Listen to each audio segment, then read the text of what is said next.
আসসালামু আলাইকুম ভিউয়ার্স, আশা করি আপনারা সকলে ভালো আছেন এবং সুস্থ আছেন। যাদের কামিজের সাইড সেলাই নিয়ে সমস্যা, আশা করি এই ভিডিওটি তাদের জন্য খুব উপকারী হবে। তো আমি হিপের অংশে আগে থেকেই সেলাই করে রেখেছি এবং নিচ থেকে 1 ইঞ্চি পরিমাণ কাপড় এক্সট্রা রেখেছি সাইডের সেলাইটি দেওয়ার জন্য। কোনো পাশে কম বা বেশি যাতে না হয়ে যায়, আমি মাঝ বরাবর ইঞ্চি টেপটি রেখে 12-24 ইঞ্চিতে দাগ কেটে দিচ্ছি। তো এক্ষেত্রে আপনারা মনে রাখবেন, অবশ্যই মাঝ বরাবর রেখে তারপরে আপনারা নিচের সেলাইটি দেওয়ার জন্য লুজ অ্যালাউন্স রাখবেন। দেখুন আমি কিভাবে দুই পাশ মাথা ধরে হিপের অংশ এবং নিচের একেবারে শেষ প্রান্তের অংশ চেপে ধরে ঘষে ঘষে দাগটি দিয়ে নিচ্ছি। একই নিয়মে আমি একটি সাইড উল্টে চেপে চেপে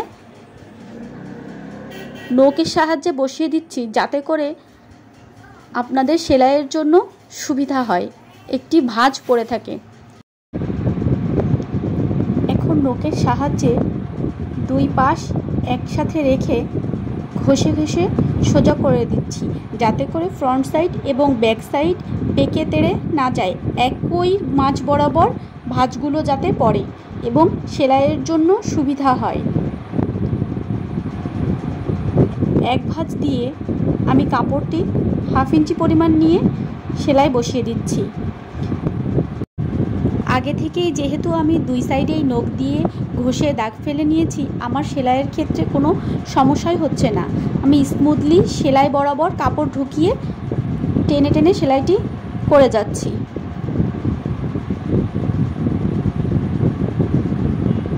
দেখুন এ পর্যায়ে যখন হিপের কাছে সেলাইটি আসবে, নিডল বারটি উঠিয়ে ঠিক যেভাবে আমি ঘুরে নিচ্ছি, আপনারা এভাবে ঘুরিয়ে নেবেন এবং নখ দিয়ে হালকা ঘষে দিয়ে অপর সাইডের কাপড়টি ভিতরে ঢুকিয়ে টানা সেলাই দিয়ে দিবেন।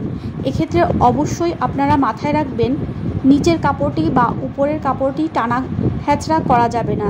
যেই পাশটি টানুন না কেন, ওই পাশটি পরবর্তীতে যে বেঁকিয়ে পেঁচিয়ে যাবে এবং আপনি স্মুথলি সেলাইটি করতে পারবেন না।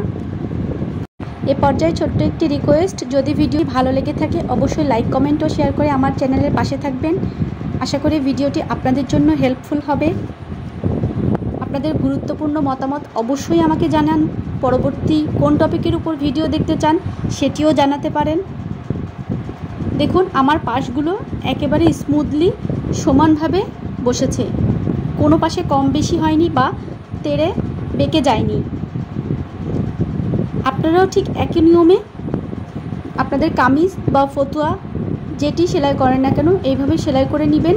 আশা করছি সেলাই সোজা না হওয়ার বা বেঁকে যাওয়ার যে প্রবলেমটি এতদিন ফেস করেছেন সেটি আর থাকবে না। দেখা হচ্ছে পরবর্তী ভিডিওতে। আল্লাহ হাফেজ।